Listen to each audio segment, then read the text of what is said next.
আসসালামু আলাইকুম। এটা হলো বাংলাদেশের সর্বদক্ষিণের জেলা বরগুনার নলি।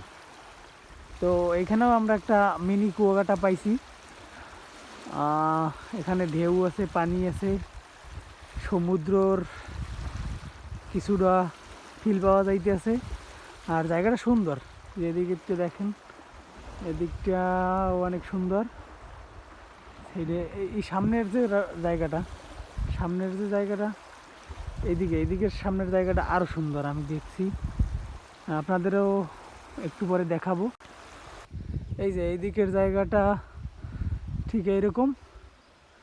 সামনে একটা আছে আমলকি গাছ, আর এপাশে মনে হয় কিছু একটা ছিল অনেক আগে, যে দেখা যায় ওই সামনে যেগুলো দেখা যায় এগুলো ইট দিয়ে বানানো। এই হলো এখানের অবস্থা, পুরো ভেঙ্গে চুরিয়া তছনছ।